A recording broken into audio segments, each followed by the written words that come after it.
جب کوئی انسان استغفر اللہ کہتا ہے تو اس کے جواب میں اللہ تعالیٰ کیا فرماتا ہے؟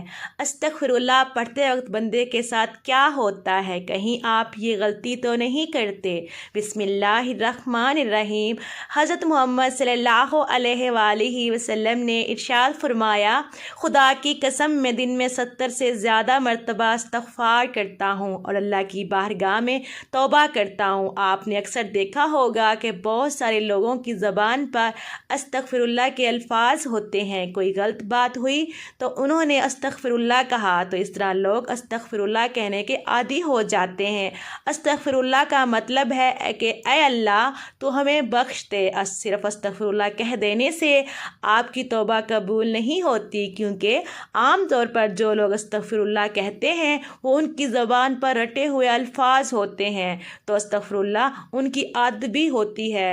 تو عادت میں ہونے کی وجہ سے اگر کوئی انسان استغفر اللہ بول رہا ہے تو اس سے اس کے گناہوں کی بخشش نہیں ہوگی۔ آپ صلی اللہ علیہ وآلہ وسلم نے فرمایا، گناہوں پر شرمندہ ہونا ہو تو توبہ کرو، اور جب کوئی انسان اللہ کی بارگاہ میں توبہ کرتا ہے تو اللہ تعالیٰ 7ویں آسمان سے پہلے آسمان پر آ کر ایک خاص نگاہ ڈالتا ہے، ایک توجہ فرماتا ہے اور بندے سے کہتا ہے، میرے بندے آؤ، میں کب سے تیرا انتظار میں تھا، لوٹ آؤ، اپنے رب کی مرضی کی طرف لوٹ آؤ، اپنے رب سے معافی مانگ لو۔ ایک جگہ ارشاد باری تعالیٰ ہے، اے لوگو ایسی جنت کی طرف دوڑو جس کی چوڑائی اور لمبائی زمین و آسمان کے برابر ہے، اور اپنے رب کی مغفرت کی طرف دوڑو۔ تو اس لیے جب کوئی بندہ اللہ تعالیٰ کے سامنے توبہ کرتا ہے یا استغفر اللہ پڑھتا ہے تو اللہ تعالیٰ 70 مرتبہ جواب میں اس کو لبیک کہتا ہے۔ ایک شخص تھا جو 70 سال یا سنم کہتا رہا، اپنے معبودوں کو پکارتا رہا، تو ایک مرتبہ اس کی زبان پھسلی اور اس کی زبان سے یا سنم کی جگہ یا سمد نکل گیا۔ یا سمد اللہ کا صفاتی نام ہے جس کے معنی ہے بے نیاز، تو اللہ تعالیٰ نے 70 مرتبہ اس کے جواب میں لبیک کہا۔ ایک اور روایت میں آتا ہے کہ 70,000 دفعہ اللہ تعالیٰ نے لبیک کہا، یعنی اے میرے بندے تیرا رب حاضر ہے، بول تو کیا چاہتا ہے؟ تو فرشتوں نے کہا، مولا یہ بندہ تجھے نہیں پکار رہا، یہ تو یا سنم کہہ رہا تھا، دھوکے سے اس کی زبان سے تیرا نام نکلا، بلکہ یہ تو تجھے جانتا ہی نہیں، یہ تو ساری زندگی یا سنم کہتا رہا۔ تو اللہ تعالیٰ نے فرمایا، اے فرشتوں خاموش ہو جاؤ، اور فرمایا کہ مجھے معلوم ہے یہ مجھے نہیں پکار رہا، لیکن دھوکے سے صحیح، لیکن اس نے اپنے معبود حقیقی کو پکارا تو ہے۔ اگر میں نے بھی اس کے سوال میں اس کو جواب نہ دیا تو پھر مجھ میں اور ان میں کیا فرق رہے گا جن کو یہ 70 سال سے پکار رہا ہے؟ اگر کوئی بندہ دھوکے سے بھی رب کو پکارتا ہے تو اللہ تعالیٰ اس کے یہ ثواب بھی لکھتا ہے اور اس کی طرف متوجہ بھی ہوتا ہے۔ تو اگر ایسے ہی کسی انسان کی زبان پر استغفر اللہ رہتا ہے تو یہ بے فائدے نہیں ہے، بلکہ یہ بہت اچھی چیز ہے۔ اور اگر انسان اس نیت سے استغفر اللہ پڑھے کہ اس کے جو گناہ کیے اس کی معافی مل جائے تو اس کے تمام گناہوں کو اللہ تعالیٰ معاف فرما دیتا ہے۔ اور جو بندہ اپنے اوپر استغفار کو لازم کر لے، اللہ پاک اس کی تمام مشکلوں میں آسانی اور ہر غم میں آزادی اور اسے وہاں سے روزی دے گا جہاں سے اس کو گمان بھی نہ ہوگا۔ استغفر اللہ سے دلوں کا زنگ دور ہوتا ہے۔ جب بندہ اپنے گناہوں سے توبہ کرتا ہے تو اللہ کریم لکھنے والے فرشتوں کو اس کے گناہ بھلا دیتا ہے، اس طرح اس کے اوضاع یعنی ہاتھ پاؤں کو بھی بھلا دیتا ہے اور زمین سے اس کے نشانات بھی مٹا دیتا ہے، یہاں تک کہ قیامت کے دن جب وہ اللہ پاک سے ملے گا تو اللہ پاک کی طرف سے ان کے گناہوں پر کوئی گواہ نہ ہوگا۔ حضرت سیدنا حسن بصری رحمۃ اللہ علیہ السلام کے پاس ایک شخص آیا اور اس نے خشک سالی کی شکایت کی۔ آپ رحمۃ اللہ علیہ نے اسے استغفار کرنے کا حکم دیا۔ دوسرا شخص آیا، اس نے تنگدستی کی شکایت کی تو اسے بھی یہی حکم فرمایا۔ پھر تیسرا شخص آیا، اس نے اولاد نہ ہونے کی شکایت کی تو اسے بھی یہی فرمایا۔ پھر چوتھا شخص آیا، اس نے اپنی زمین کی پیداوار کم ہونے کی شکایت کی تو اسے بھی یہی فرمایا۔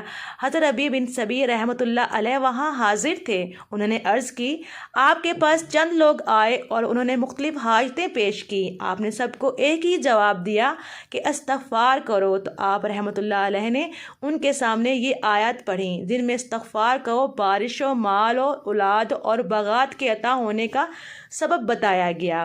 تو اپنے رب سے معافی مانگو، بے شک وہ بڑا معاف کرنے والا ہے۔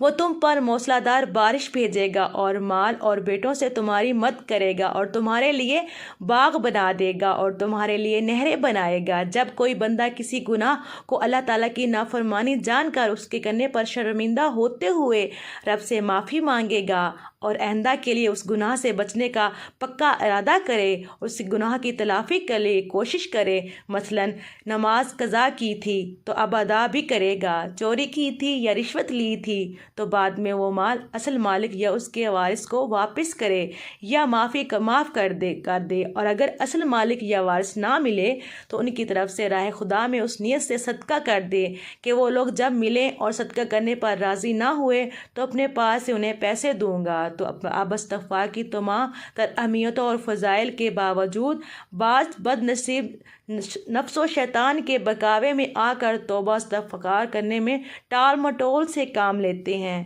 توبہ کا موقع ملنا بھی بہت بڑی سعادت کی بات ہے۔ بہت سے لوگوں کو توبہ کا موقع بھی نہیں ملتا اور وہ بغیر توبہ کیے اس دار فانی سے چلے جاتے ہیں۔ موت کا کوئی بھروسہ نہیں، اس لیے ہمیں بھی باکثرت توبہ استغفار کرنا چاہیے۔ قرآن مجید میں ارشاد باری تعالیٰ ہے کہ اللہ استغفار کرنے والوں پر رحم کی بارش کرتا ہے اور ان کی طاقت میں اضافہ فرماتا ہے۔ اللہ رب العزت قرآن مجید میں ایک جگہ فرماتے ہیں کہ جب نوح علیہ السلام نے اپنی قوم سے کہا اپنے رب سے اپنے گناہوں کی بخشواؤ اور معافی مانگو، وہ یقیناً بڑا بخشنے والا ہے، وہ تم پر آسمان کو خوب برساتا ہوا چھوڑ دے گا اور تمہیں خوب پے در مال اور دولت میں ترقی دے گا اور تمہیں باغات دے گا اور تمہارے لیے نہریں نکال دے گا۔ استغفر اللہ کی خوشنودی کا سب سے بڑا ذریعہ ہے۔ ایک اور حدیث مبارک میں ہے کہ اللہ پاک توبہ کرنے والے بندے سے اس شخص سے بھی زیادہ خوش ہوتے ہیں جس نے اپنا گمشدہ اونٹ پا لیا ہو۔ سبحان اللہ۔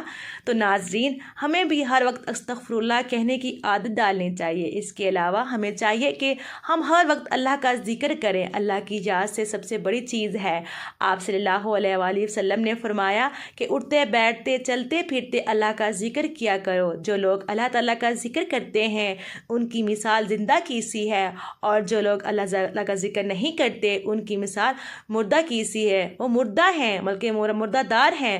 ہماری زبان ہر وقت اللہ کی یاد سے تر رہنی چاہیے اور جب بندہ اللہ کا ذکر کرتا ہے تو شیطان چونکہ انسان کے دل پر اپنے پنجوں کو ہر وقت بچھائے رکھتا ہے، جب بندہ اللہ کا ذکر کرتا ہے تو پھر وہ اپنے پنجوں کو ہٹا لیتا ہے اور جب وہ بندہ ذکر کرنا بند کر دیتا ہے تو وہ اپنے پھر پنجوں کو بندے کے دل پر رکھ لیتا ہے۔ تو اس لیے ہر وقت ہمیں اللہ کا ذکر کرنا چاہیے، درود پاک کی کثرت سے پڑھنا چاہیے، استغفر اللہ جیسے الفاظ کو اپنی زبان پر رکھنا چاہیے۔ اللہ پاک سے دعا ہے کہ اللہ تعالیٰ ہمیں گناہوں سے بچنے اور سچی توبہ کرنے کی توفیق عطا فرمائے، آمین۔ دعا ہے کہ رب کریم میرا سنانا اور آپ کا سننا اپنی بارگاہ الہی میں قبول و منظور فرمائے، آمین ثم آمین۔ ناظرین، کمنٹ باکس میں اللہ تعالیٰ کے 99 ناموں میں سے ایک نام ضرور ٹائپ کریں۔ اللہ تعالیٰ ہم سب کا حامی و ناصر ہو، آمین۔ السلام علیکم۔